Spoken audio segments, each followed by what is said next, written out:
Selamünaleyküm. Hacer'in Lezzetleri YouTube kanalıma hoş geldiniz. Sizler için harika bir pasta tarifi vereceğim. Az yoğurdunuz varsa bu pastayı mutlaka deneyin. Çok kolay, çok da lezzetli. Herkesin evinde bulunacak malzemeyle yapılabilecek bir pasta tarifi. Pastamızın öncelikle kremasını çırpalım. 2 tane yumurta beyazımızı kasemize aldık. Kar beyazı olana kadar çırpalım. 2-3 dakika bu şekilde çırpalım.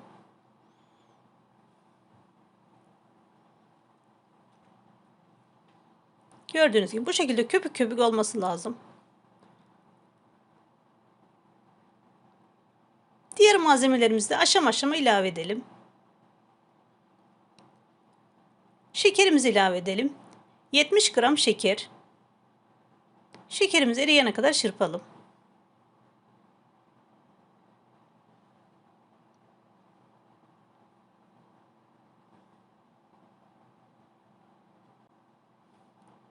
Yoğurdumuzu ilave edelim. 2 su bardağı yoğurt, 400 gram.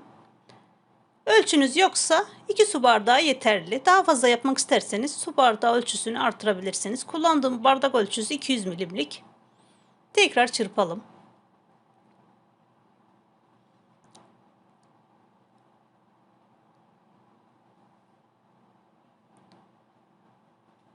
Unumuzu ilave edelim.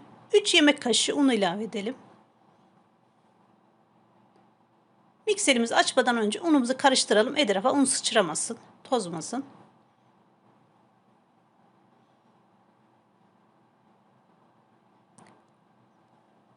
Kremamız hazır oldu. Kıvamına bakalım. Bu şekilde olması lazım. Kenara alalım. Hamurumuzu hazırlayalım. 2 yumurta sarısını güzelce karıştıralım. Öncelikle 1 dakika rengi açılana kadar karıştıralım. Hiçbir şey koymadan sadece yumurta sarısını. Şekerimizi ilave edelim. 80 gram şeker.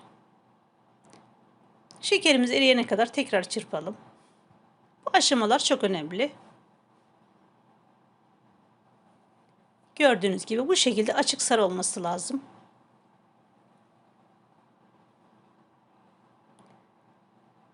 Yarım çay bardağı eritilmiş tereyağı ilave ediyorum.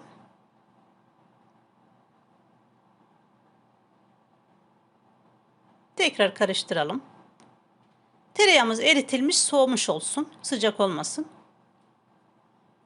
1 paket kabartma tozu. 1 paket vanilya. Vanilya yoksa da bir portakal kabuğu ya da limon kabuğu da olabilir. Rendeleyelim. O şekilde de güzel olur. Güzel aroma verir içerisine. Unumuzu ilave edelim. Yoğurmaya başlayalım.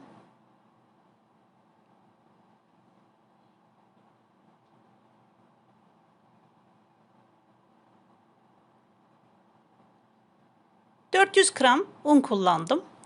4 su bardağı. Hamurumuzun sertliği, yumuşaklığı bu şekilde gördüğünüz gibi. Yumuşak bir hamur olmayacak. Bildiğiniz tart hamuru. Kurabiye hamurundan biraz daha sert olsun. Yumuşak olmasın. Bu pastanın özelliği bu şekilde. 2 parçaya ayırdık. Streç filme sararaktan dolabımıza kaldıralım.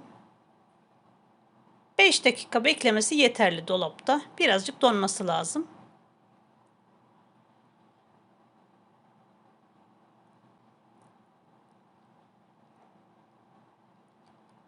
İkisini de saralım.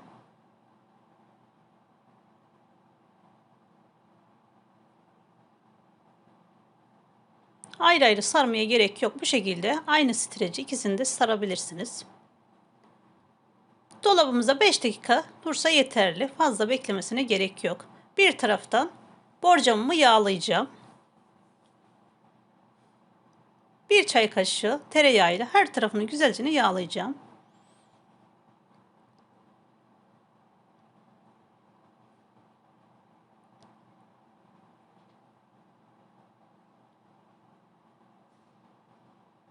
Üzerine 1 yemek kaşığı un serpiştiriyorum. Her tarafına gelecek şekilde unu gezdirelim. Hiçbir tarafı boş kalmasın. Bu sayede pastamız yapışmayacak tepsiye. Hamurlarımızı çıkarıyoruz. Altına bir tane yağlı kağıt koydum. Bir tane de üstüne koyalım. Açması daha kolay olur. Bu şekilde açıp koyarsak tabanını daha kolay olur. Her tarafında eşit bir şekilde olur.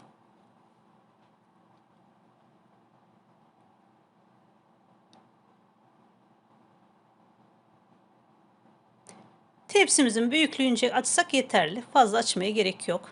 İnceliği de çok ince, kalın değil. Bu şekilde tabanına yerleştirelim.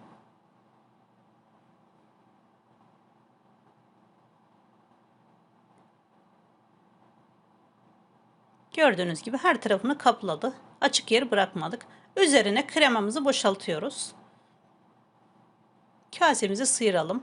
Her tarafına eşit bir şekilde dağıtalım.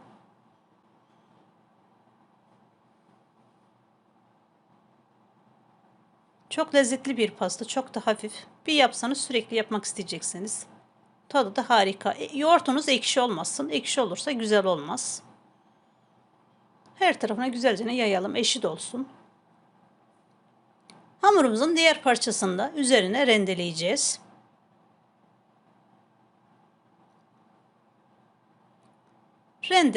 Rendenin kalın tarafıyla rendeleyelim. Her tarafına gelecek şekilde rendeleyelim. Kapatsın üzerine.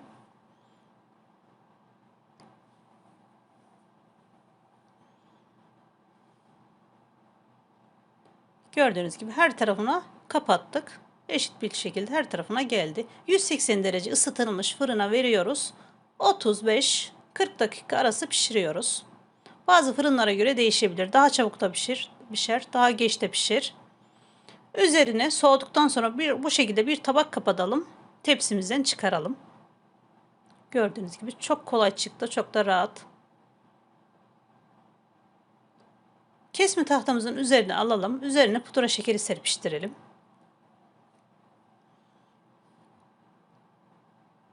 Her tarafına gelecek şekilde bol bol olsun. Pudra şekeri güzel oluyor. Çok da güzel yakışıyor. İnce dilimler halinde dilimleyelim.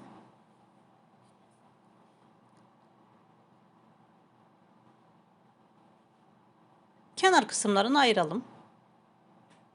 Onları da atmayacağız. Onlar da yenir. Gördüğünüz gibi dilimler eşit olsun. Hem servis yapması kolay olur, hem de görüntüsü güzel olur bu şekilde. Görüyorsunuz pastamızı. Bu şekilde yapıp dolaba koyarsınız. Misafiriniz gelince ikram edebilirsiniz. Çay içerken yanına bir dilim yiyebilirsiniz. Doku testini yapalım.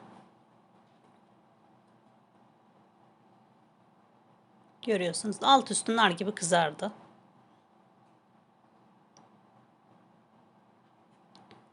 Evet arkadaşlar, videomu buraya kadar izlediyseniz beğenip paylaşmayı unutmayın. Sil sesini açarsanız güzel tariflerimden haberdar olacaksınız. Beni izlediğiniz için çok teşekkür ediyorum. Afiyet olsun.